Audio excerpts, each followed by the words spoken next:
Yeah, so a lot of people ask me how I started my business, and I like to share that really my business started me. Mhm. So I curated a protest in Renton in front of City Hall that was specifically geared for family and children. I'd been teaching art in the school for maybe like 2 years as an art docent, and all the lessons that I planned were always rooted in equity and history that they weren't necessarily learning in school because they like to whitewash our histories. Mhm. So using art as a medium was kind of like a no-brainer for Mhm. that.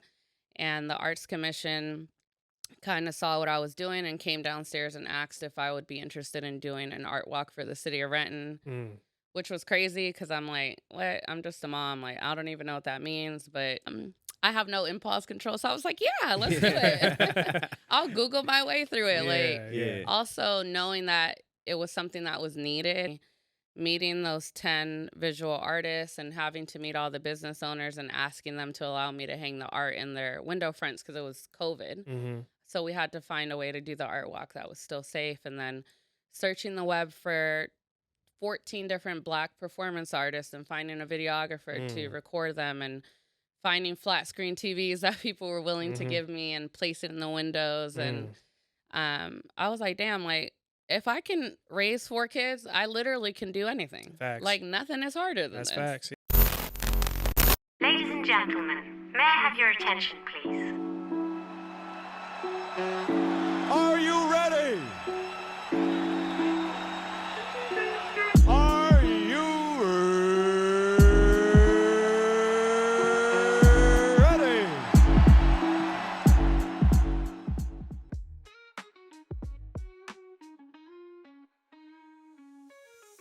Yes, yes, yes. Welcome, welcome, welcome, ladies and gentlemen. You're tuning to the UpNUp podcast on the UpNUp network. I'm your host, Rebel. And I'm DJ Erm. What's up, man? How you doing? I'm good, man. How are you? You want to answer for me? Blessed and grateful, man. Yeah, there you go. Yeah, we know. You already know, man. Yes, sir. Yes, blessed, grateful, thankful for the moment, right? For those of you first time listeners, as I stated, this is the UpNUp podcast. This is the podcast where we're focused on cultivating culture. Yes, sir. We do that by providing amazing stories of individuals, groups, movements, the hustlers, the shakers, right? Yeah. People who are literally pioneering their own way, but not just for us, for the next generation. Definitely want to make sure I shout out the team in the room. You always got to shout out the team. Yes, sir. They feel some type of way if you don't do it. They won't tell you, but you know. But no, definitely grateful for the team. And again, for the consistent supporters, viewers, listeners, the family, right? Thank you guys as well for the support. I'm feeling good, man.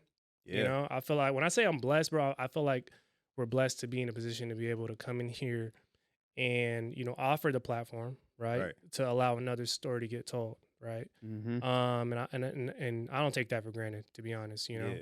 Yeah. And today's guest is no different. Today's guest is someone who is truly leading and uplifting community, business owners, artists, creatives, right? And really doing it in a way in which she's giving them the tools they need to kind of empower themselves and take it even further, right?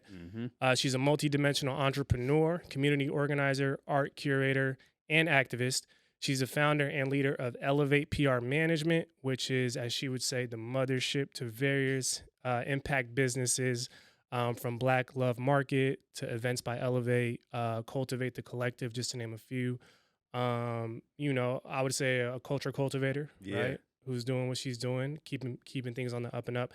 And, you know, ultimately someone who's making their contribution, right? Yep. And we're honored to have her in the building. Super honored, excited. So without further ado, let's get straight to it. Our guest is none other than the one and only Fancy Vargas. Can we get a round of applause? Yeah. Give it up, give it up. How you doing? A little nervous, but well. Yeah, it's all good. Yeah.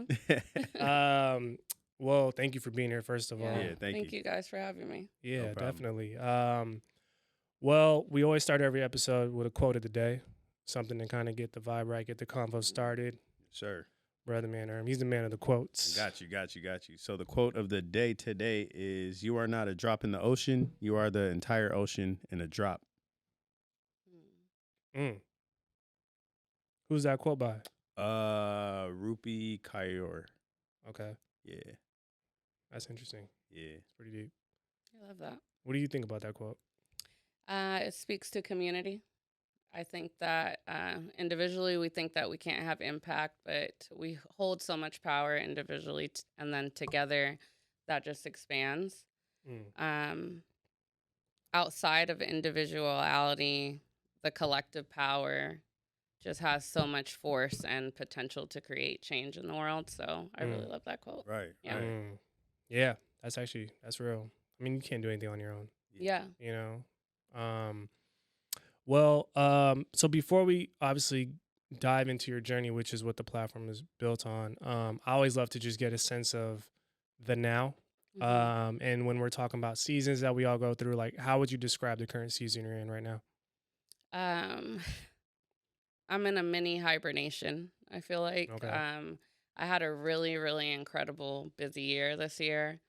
I feel so blessed for all the opportunities that were given to us and we weren't expecting them. And I'm very much a person who says yes, even if I don't know how the hell I'm going to do it, I'm Mm. still going to take the opportunity. Mm-hmm. But right now, for the rest of the year, I'm really taking time to learn and grow, take workshops, take seminars in order to raise my skill set so that I can serve my community and my artists better. Mm. Just taking the time to really curate all of my ideas out that I have set up for 2026. Mm-hmm. So I'm not as stressed out and kind of flying by the seat of my pants and trying to be a little bit more organized, which doesn't come natural to me. Yeah. Mm. I have really bad ADHD and just always trying to figure out a way to just focus that energy. So really taking the next couple months to do that. That's real. Yeah. I love that. Ooh, yeah. So I do want to take it back. Just talk about your upbringing. I believe you were born in California, Yep. East Yeah. Coast. So I'll let you go ahead and explain all that. Yeah, so I am first generation. I'm a daughter of two immigrant parents. My mother is from Panama. She's a Black Panamanian, and my father was from Mexico. My siblings and I are the first people on both sides of our family to be born here in the States. Mm. And anyone who has been raised by immigrant parents really understands like that extra level of pressure to really succeed. Yeah. Specifically when you take an avenue that's not the traditional way that they would have wanted you Mhm. Yeah. to take. I feel like my father was very much a hustler. Till the day he passed, he had 17,000 businesses and jobs and would just be everywhere doing everything. And my mother, same with her. Like she raised four of us on her own and Mhm. always had to work really hard. Didn't necessarily have time to be the emotional side of a mother, but she always showed us how to work hard and she never ever took shortcuts. Mm. Mm-hmm. And I think learning that from her really helped me be the person that I am. I saw her give even though we didn't have anything. And I Mm. think that's definitely where I get my generosity. The village mindset, the community mindset definitely comes from my parents and my heritage and the way that I grew up. Mm. When we lived in Maryland, or excuse me, when we lived in California, there was about 15 of us who lived in a 3-bedroom condo. My mom, myself, and my siblings had a bedroom. There was another woman named Lucy who was running away from a DV situation, so she gave her and her sons a room. Mm. Another woman, same situation. Her and her daughter had a bedroom, and then there was a little family who lived downstairs. And Lucy would stay home and take care of all of us, and all the other parents would go to work. Mm. So I've always had that mindset. Like Mhm. I understood very young the power of working together and what a difference that makes. Mm. So I've definitely been able to take that into my work as well. Then we moved to Vegas for maybe like 7 months. It was so hot. We're all miserable. And then we moved to Maryland to live with my cousin who had actually moved here to the States as well. Okay. And when I moved to Maryland, that's when I had to learn how to speak English. My siblings and I were in ESL for maybe like 2 or 3 years. That was always interesting because we didn't really, well, actually, my brother did because he was always in the streets. But as far as me and my sister, we didn't really have a lot of cultural context. Like we Mhm. lived in the hood, but it's like we didn't really speak English, and my Mhm. mom was like super Jesus freak, was like censoring everything. So we were always like not really the cool kids. Yeah, yeah, yeah. But we only got to be cool because my brother was really cool. Like Yeah. he was the coolest of the cool, and thank God for him because I don't know what we would have That's done. yeah, no, that's actually and thank you for sharing that because I think that is it's just always an interesting like dynamic to like explore and just kind of learn about someone's immigrant experience because I feel Yeah, like me being a retrained American, right? It's like you're living in two worlds in a way, right? Trying to absolutely. maintain your cultural, connection, but also adjusting and navigating based on where you're at and where you're located. So I'm actually curious, like growing up in Maryland, were there things that you either had exposure to or access to that may have maybe subconsciously influenced you to do the things you're doing right now? I got to meet Rosa Parks. Oh, word? Wow. Yeah, Okay. she came to our elementary school That's and spoke legendary. to us. Yeah, for Yeah, real. so and at that time, also like that Outcast song Rosa Parks was on. Yup, yup. Classic. So it all just connected. And my mother had always spoken to us about her activism work in Panama, Mm, because even there's a lot of racist situations. And being mhm, a Black Panamanian, like she just dealt with a lot. So then growing up and getting to meet Rosa Parks after hearing her story, and mhm, even at her old age, she still felt like very powerful to mhm, us. mhm, And I don't know. That always inspired me. Maybe not consciously. I thought to myself, like, oh, I want to make sure I do something like that when I grow up, but it mhm. definitely left an impact on me. Yeah. Yeah. No, for sure. For Yeah. sure. Yeah. That's dope. No, that's dope. And just like from you moving around and stuff a lot, like Hmm. when you were younger, like how did that like influence like your adaptability? Yeah. So I went to 16 different schools before I graduated high school. Mm. That's a lot. Damn, yeah. Yeah. Yeah, yeah, yeah. Yeah. I was always the new kid. I never belonged anywhere because I didn't really have time to belong anywhere. And I think now, as an adult, specifically in this work, specifically when I'm in rich, white, wealthy spaces, Mm-hmm. that's helped me like really not give a damn because it's like I never belonged anywhere, so I don't really feel uncomfortable too much Mhm, Right. anywhere. mhm, Right. So and I always know how to like introduce myself. Like, here's a new space. Like, this is the person I need to meet. That person looks like they know what they're doing. That's my target. So Mm-hmm. I really hated it when I was growing up. I hated moving.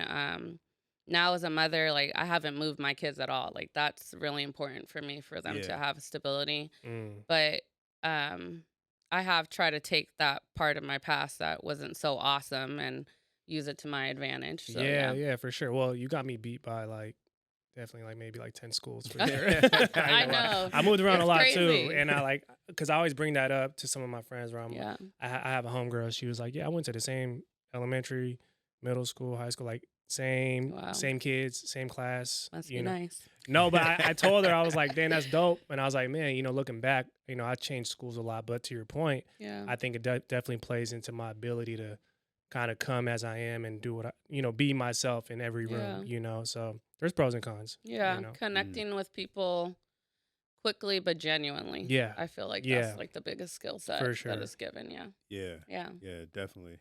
And then I know we kind of touched on this Mhm. like off air or whatever, but so you moved out here and then Mhm. moved to Maryland again and then moved Mhm. back. Yeah. So I guess what made you give Seattle a second chance?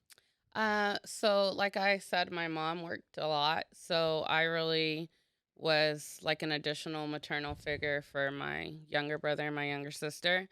My sister and I are only 11 months apart, but it's definitely not like a typical sister relationship.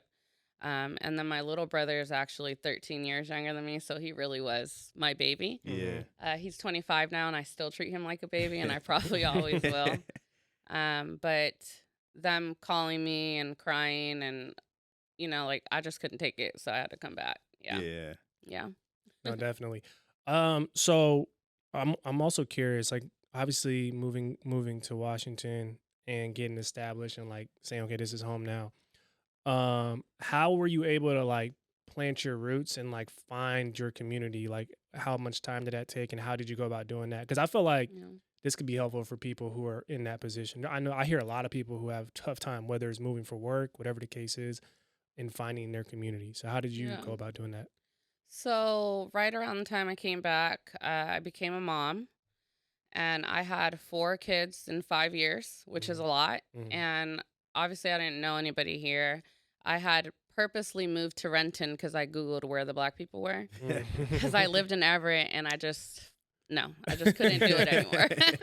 So I Googled it. I found Renton. I found an apartment. Um, and then I had my children, and I was still very lonely because I didn't know anybody in the area. Mhm. The Seattle freeze thing is very real. Mhm. I feel like a lot of people here have grown up here and they Mhm. stay here, so there's a lot of deep connections, and it's not necessarily easy to get into that. But I was a stay-at-home mother for 12 years, and I met this other stay-at-home mom. Her name was Lindsay, and she wanted to start a mom's group, and I'm like, all right, well, I don't have anything else better to do, and I'm actually drowning with these kids at home by myself and no Mhm. human interaction. So we started the Renton Mom Friends, and right now we have like 5,000 members in that Wow. group, Wow. just in Renton, because Renton Wow. is huge, Yeah, right? yeah, yeah. And that's really like one of the first opportunities I had on organizing, because I've always been the type of person who like loves to throw parties, or let's hang out, let's make it a theme, let's Right. all match type of thing. And so throwing like toddler Halloween parties and Valentine's Day Mhm. parties, Mhm. that really helped me get into, I guess, like the joy of organizing. And then everything kind of grew from there. Yeah. Mm. Yeah. Nice. That's dope though, because I feel like you took initiative, to say, well, what can I bring? What can I contribute? What can I Yeah. create? And I think, like we were just talking about some other cats like Anthony Jr. and certain folks who move here and like, okay, like I need a community. Hmm. I see what may be lacking or what people may need. Maybe I should just contribute it, Yes. and it'll attract people to you. And I Yeah. think that's one way to do it for sure. Mhm. Now I do want to get into elevate PR management and kind of just, I guess, the mission and the vision, and how did that kind of start? Like, what inspired that? What sparked that for you? Yeah. So a lot of people ask me how I started my business, and I like to share that really my business started me. Mm. When the BLM movement was happening, I have had come to protest in Seattle a couple times, and the cops were insane.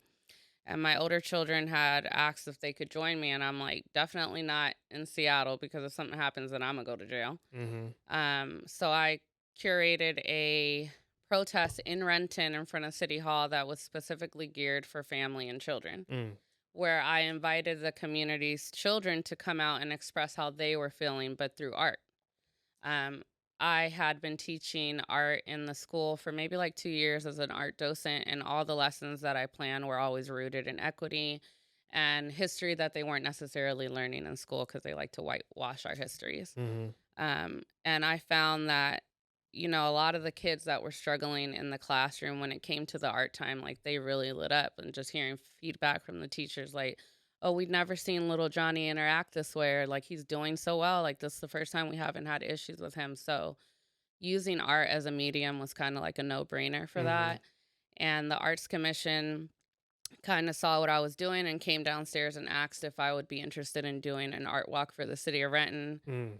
which was crazy because I'm like, what? I'm just a mom. Like, I don't even know what that means. But again, like, I have no I have no impulse control. So I was like, yeah, let's do it. I'll Google my way through it. Like, Yeah, yeah. Yeah. also knowing that it was something that was needed. Mm-hmm. So if I have the opportunity and they're willing to actually provide the finances to Mhm. create impact, then I'm gonna do it. For sure. And that was a really interesting journey, meeting those 10 visual artists and having to meet all the business owners and asking them to allow me to hang the art in their window fronts because it was COVID. Mm-hmm. So we had to find a way to do the art walk that was still safe. And then searching the web for 14 different Black performance artists and finding a videographer to Mm. record them, and finding flat screen TVs that people were willing to Mm-hmm. give me and place it in the windows. And Mm. I was like, damn, like, if I can raise 4 kids, I literally can do anything. Facts. Like, nothing is harder than That's this. facts. Yeah,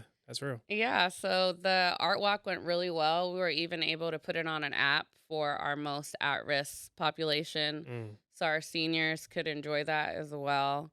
And through that work, I got connected with the Chamber of Commerce, who is still to this day, Diane, who's the CEO, is one of my mentors and biggest supporters.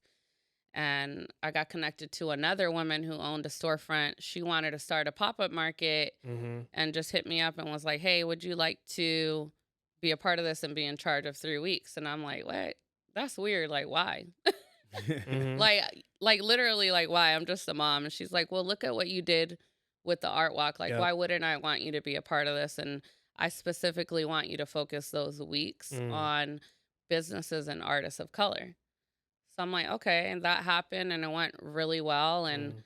that opportunity extended to her name is Christy, to her extending her full business space to me. Like, if you Mm. think of anything you want to do, like, here's the keys. Use Yeah. it as your office. Yeah. Come here to work. And I'm Yeah. just like, whoa, like I feel so blessed to have been put in contact with these women who have just really have continued to go out of their way to just love on me and support me and uplift me. And I think that one of the greatest assets that a lot of people our age and younger people don't tap into is mentorship Mm. Yeah. and their community elders. Like, my one of my closest friends and mentors are two 75 and 77-year-old Black women Mm. who have been doing this civil rights and activism work for years. Like, why would I start from zero when Yeah. I can start from what they're teaching me? Facts. Mhm. You know, they've been doing this for over 50 years. They have the resources, they have the connections, they have the network. I just have to listen. Mm-hmm. That's not very difficult, Mm-hmm. you know? Yeah. And I really like both of them. They're one of or two of my most favorite people ever. Like, Miss Benita is so sweet. She's now works for equity for all the cities of Washington State. Wow. Dr. Linda Smith, you know, she's still breaking barriers at her age. Mm-hmm. And she's a reverend, so she doesn't cuss or like get irate, but when she gets upset specifically with the city, she just be like, "Oof, bless they heart." I'm like, "Oof, you guys are gonna get a scathing email from her in the morning," and I can't wait. Yeah. No, I love that though. You know, one thing as you were telling the story about how you got into everything you're doing, one thing that stuck out to me was you answered the call.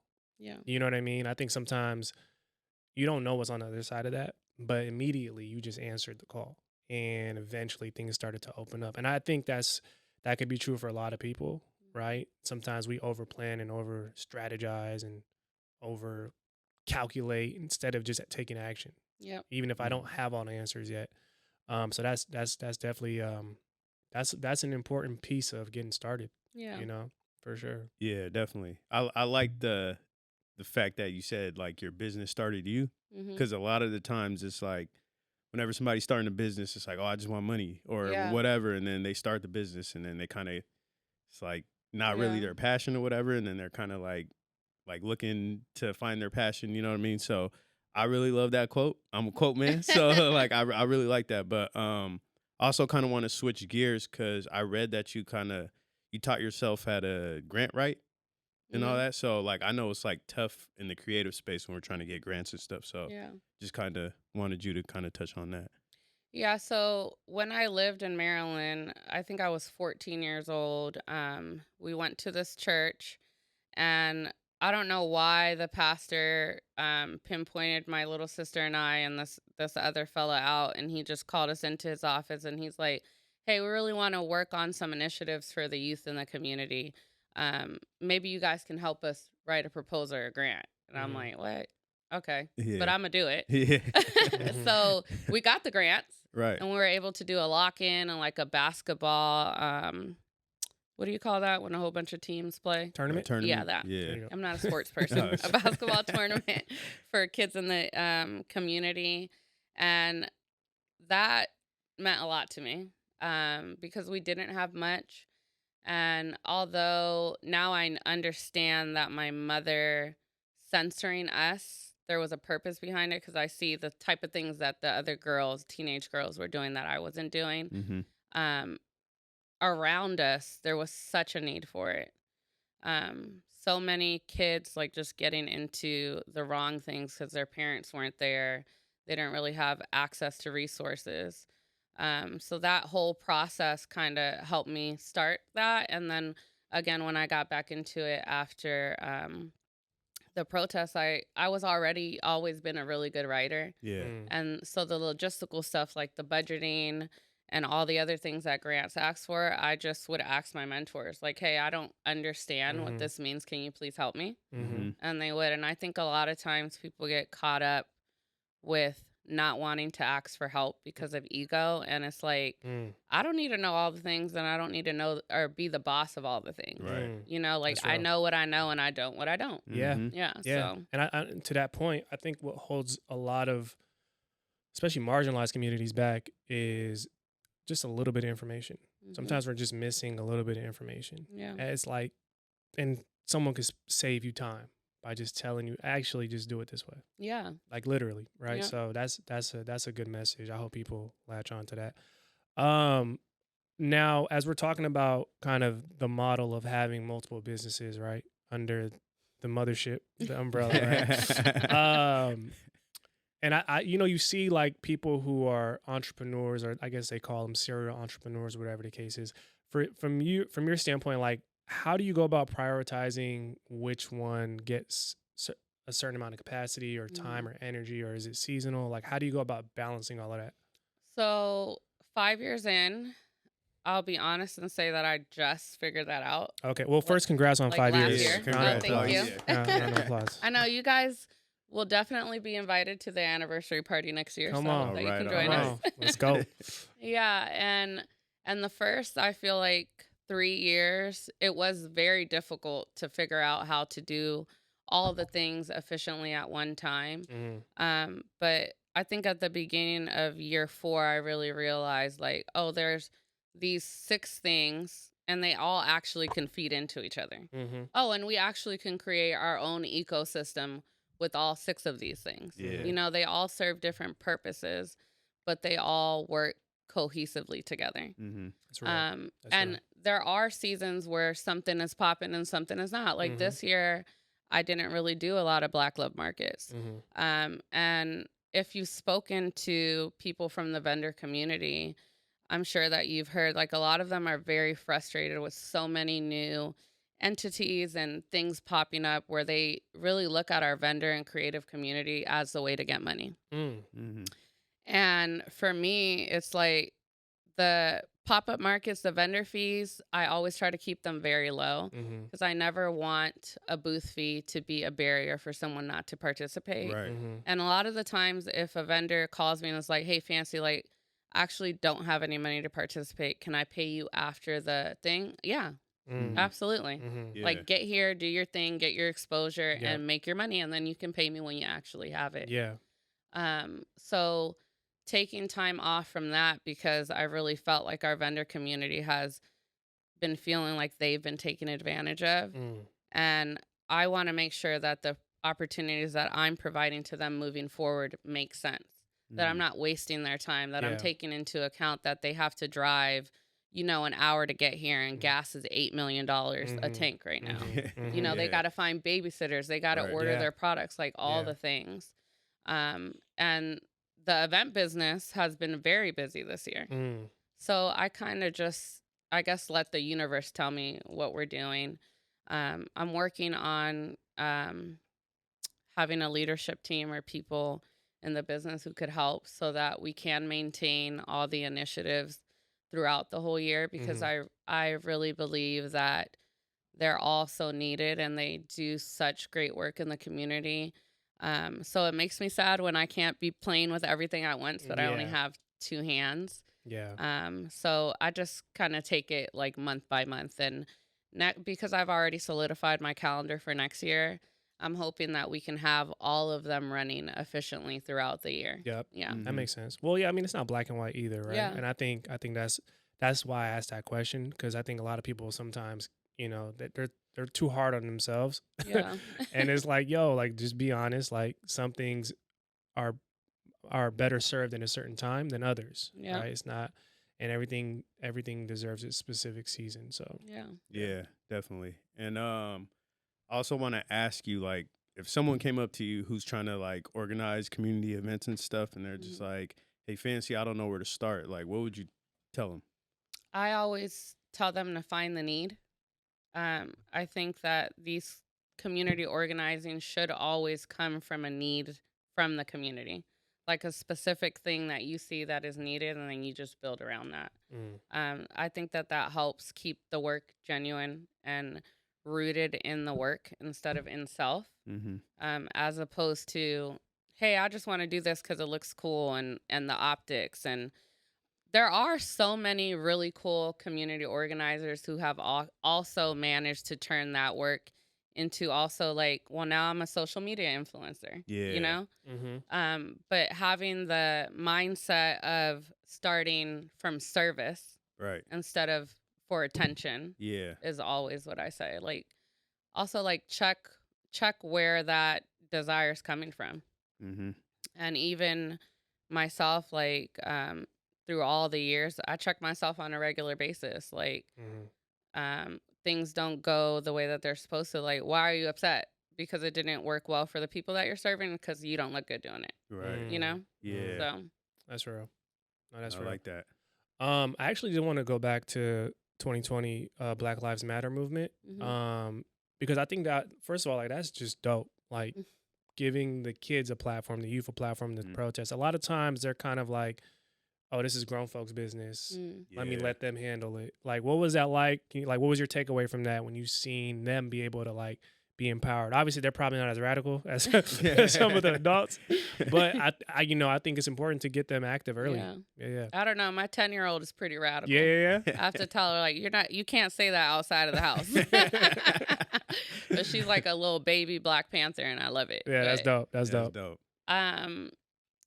Even when I was little, I was protesting, you know? So to me, like, it didn't seem weird that I was having the kids do it. Like, I had them lead the chants. We weren't leading the chants. Like, what do you want us to say? Like, what do you want us to say to the community that you want them to hear?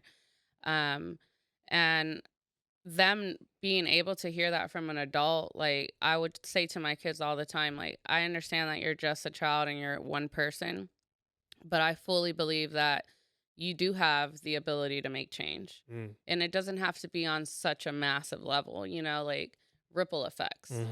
I heard somebody say that the way that we're going to change the world is to raise good humans. And that's true. It's like, what are you instilling in them every single day? Yeah. You know, to help them continue the work past you when you're gone. Yeah. And a lot of the little kids, like, I'm still in contact with their parents, and they're always like, oh, are you going to do another one of these? And I'm like, I mean, like, we could have a crafts night. I mean, like, we could just like have a powwow, and we could teach your kids how to be an ally. Like, I'm cool with that. Yeah, for sure. Yeah. No, I just think it's important, man. You know, especially like giving them permission to like, yo, it's okay, speak your mind. If you see something that's wrong, say it. You know, because I think a lot of times, I know me growing up, it's like you definitely knew things were wrong, but I don't think there was enough platform for us to express ourselves at a young age, right? You know, I mean, you'll have kind of like your school organized assembly protest type of things, but yeah, I just think, especially nowadays, this generation coming up, like you can't hide nothing from them. They're seeing what's going on. So I think supporting them in that capacity is super important for sure. Yeah. Definitely. I want to talk about like a philosophy you have that's like collaboration over competition. Which I love. And I just want you to kind of touch on that and where it came from. Kind of going back to the village mindset and how I was raised. Even just back to that apartment where all of us live, like, I understood that we were doing well because we were doing it together. You know? Yeah. We get further when we go together. Right. So even in the work, that's kind of the philosophy that I try to adapt in all the work.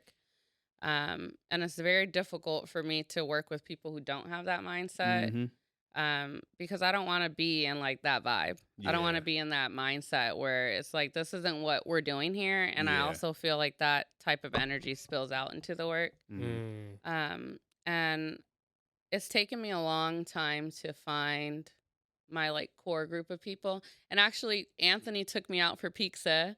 When I met him, Mhm. I had asked like, hey, like I see all the cool stuff that you're doing. Like I'm having a bit of trouble with XYZ. Maybe this was like 2 or 3 years ago. Mhm. Mhm. And he took me out to pizza and I was just like, yeah, the hardest thing is that I don't have a team.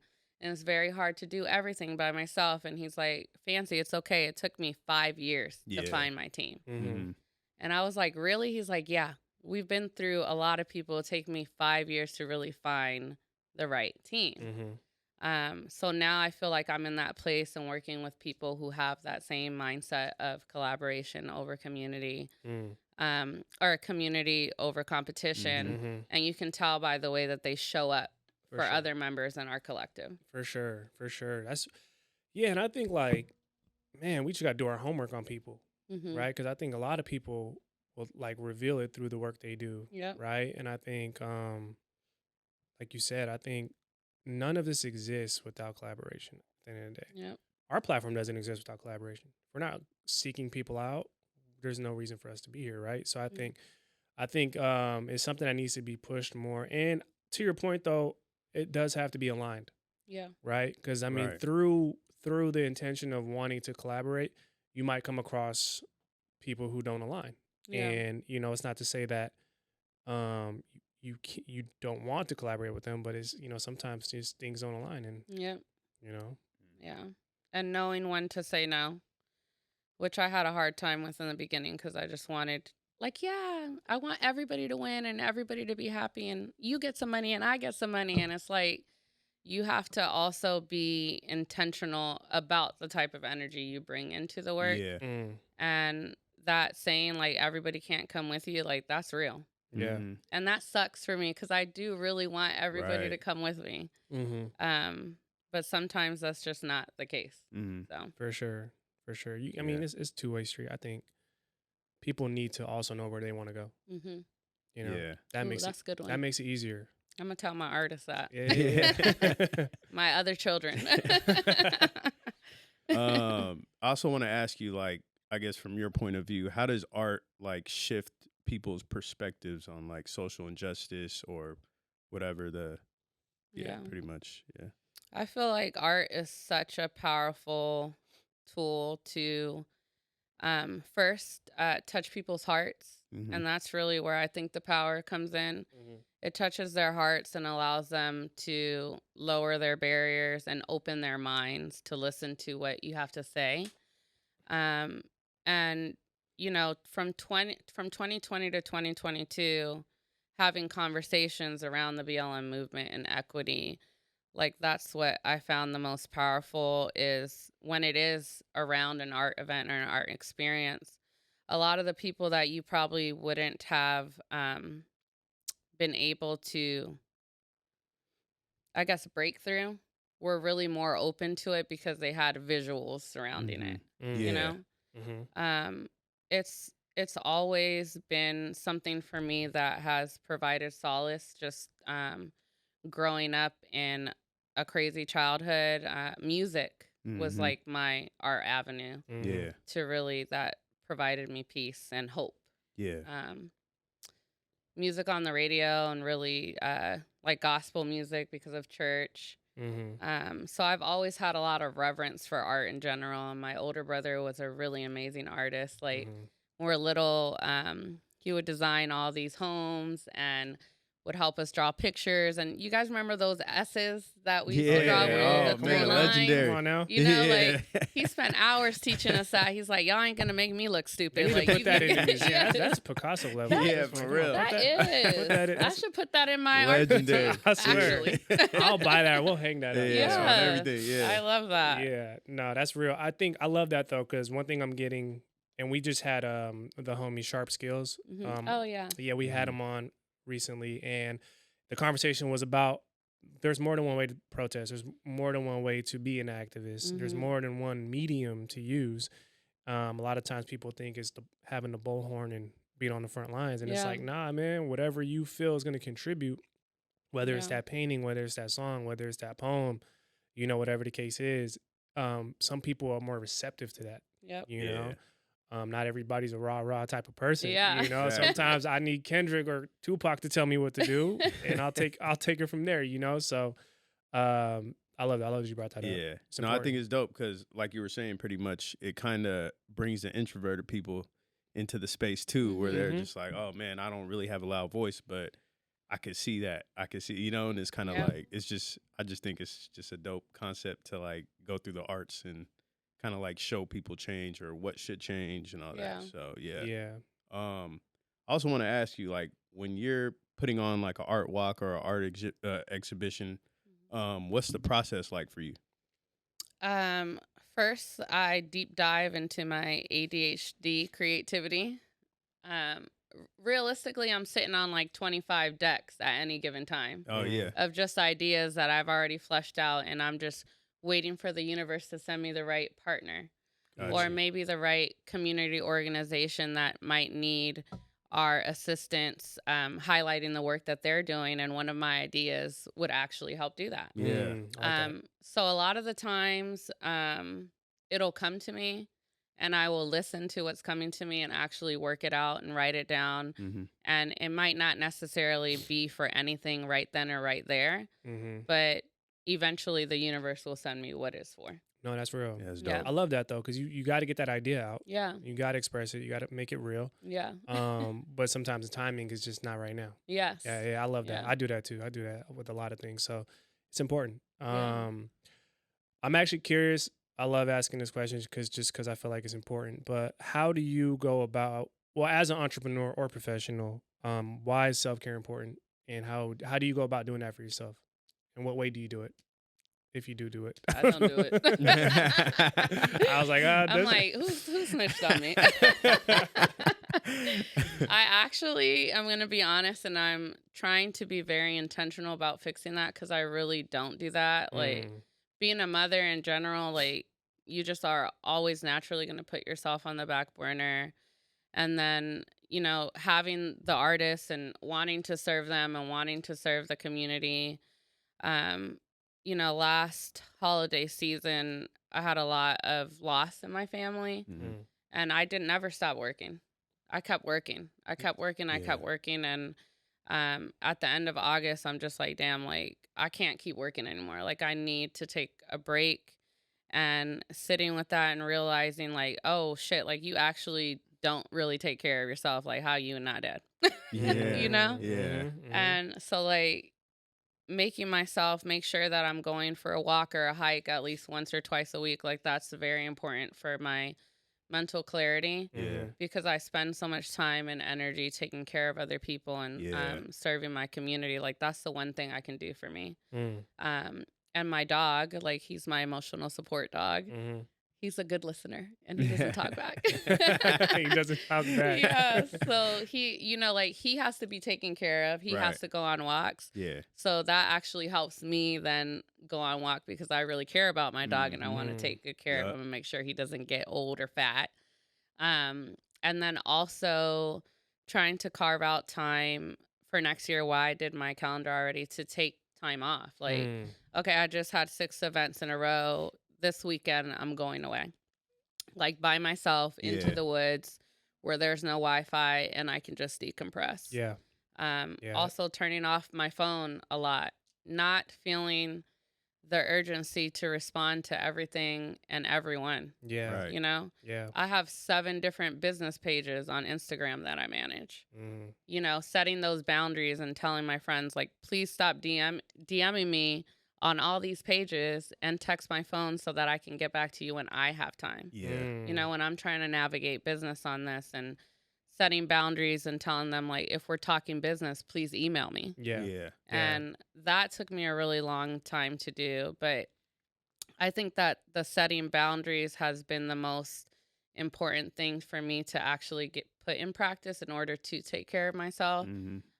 Because I wear my heart on my sleeves and I Yeah. deeply, genuinely care about people and I want to take care of them and I want to do all the things, but I'm only one person and I'm not getting younger. And I Mhm. have to be mindful about that and make sure that I'm taking care of myself so that I could be the best for my community and for my family. Yeah. Right. Yeah. Yeah, no, it's important. And I ask that because I think when it comes to not just entrepreneurs, I guess high achievers, right? A lot of Yeah. times, if you're not the one who's going to do it, most times people won't tell you to slow down, or Yeah. you know what I'm saying? Because they, for whatever reason, they think that this is your decision, Yeah. and they like the way it looks on you. And they're like, Yeah. oh yeah, you're winning, and it's like that's great. So they may not be the ones to interfere with that Yeah. process, right? So it is important for us to check ourselves. I like that. Yeah. And also, I want to ask you, like, if you could send a message to your younger self, what would that Mhm. be? Young Fancy. I think I would like to tell her that everything is going to be okay. I think that, like we went through a lot of stuff when we were Mhm. little, and there was just a lot of moments where it didn't feel that way. Yeah. Mhm. Even after becoming a mom, that was very hard. Just being alone most of the time with them Mhm. was very hard. And Mhm. just that message of hope, like everything will be okay. Like Right. all of these things because I don't believe that, whether you believe in universe or God, that the bad things that we go through are intentionally created. Like there's free will, right? Yeah. But I do believe that we can take those bad situations and turn them into tools or into purpose. Yeah. Mm. Um, so that's probably what I would tell her, that everything that you've gone through, even though it feels like so heavy, and I think that when you go through a lot of trauma as a child, that you kind of feel separate from the world. I don't really Yeah. know how to explain that, Yeah. I know but what you mean. Yeah. it just makes you feel that way. So I would Mhm. just tell her, like, you're going to be okay and you will find your people. Mm. Yeah. Yeah. I love that. That's a great message. Yeah. Because I find myself when I'm in a tough situation or whatever, I'll try to think back at another tough situation I was in, like from Yeah. before, and I'll be like, all right, I made it through that. So Yeah. it's all good. I'll make it through this somehow, Exactly. So Mhm. yeah, Yeah, I like no, that.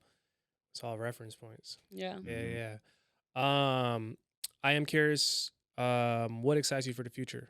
And it could be like immediate or, you know, So many things. 20 years from now. I don't know. Yeah. So many. So I'm excited that I'll still continue to work with the Bellevue Arts Fair Mm-hmm. in 2026. Like I was sharing with you, it's the biggest event in PNW. Mm. Wow. And I haven't done the necessary research, but I do not believe that there has been any significant people of color who have worked on that Mm. fair. So this year, my role as the director of community engagement and experience is to book all the artists. So I had to book 60 performance artists. Mm. And you better believe that I made sure 90% of those artists were black and brown. Oh yeah. Mhm. We had to have like 15 artists in action. Same thing. Yep. Like, I'm getting this money from my people regardless. Like, Yep. yeah, I'm going to do that. I know who they Yeah. are. Yeah. I didn't. I found them. Uh-huh. No, that's real. That's for real. real. So I'm as my role has expanded a little, I'm excited to be able to extend even more opportunity. Mm.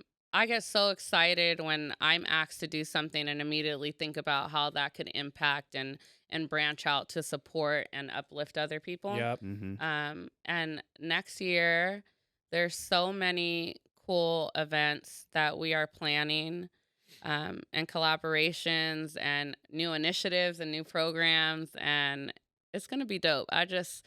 Gonna make sure that I sleep so that I can actually yeah. enjoy Yeah. that. Yeah, no, for sure, definitely. for sure. I love that though. That's amazing, and I love that you're unapologetic about it. Like Mm-hmm. I'm making sure that these opportunities are going to those Yeah. who deserve them and who actually it's long overdue.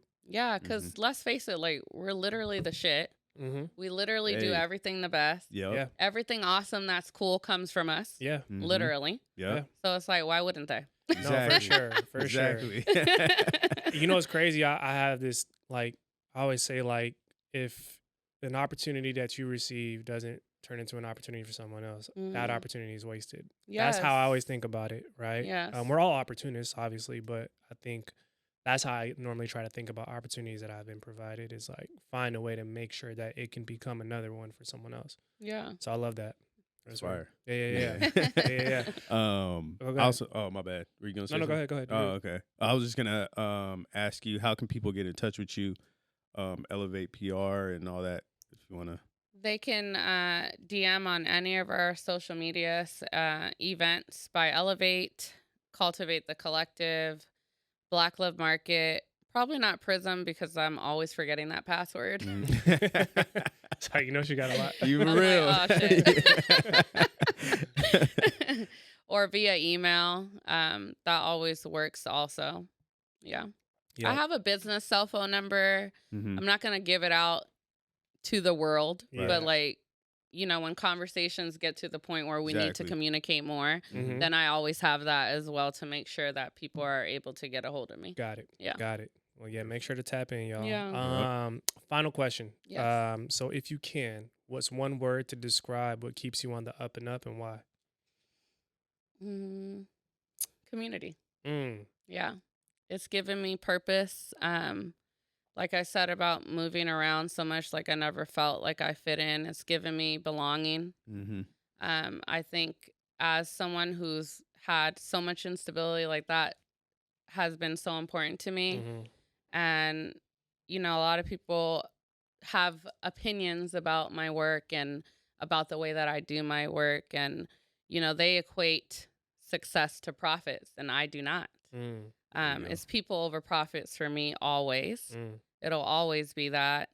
And I'm just so grateful for that sense of belonging, that doing the work to me is a privilege. Mm. You know, I always say that I am so grateful that my community allows me to serve them in this way.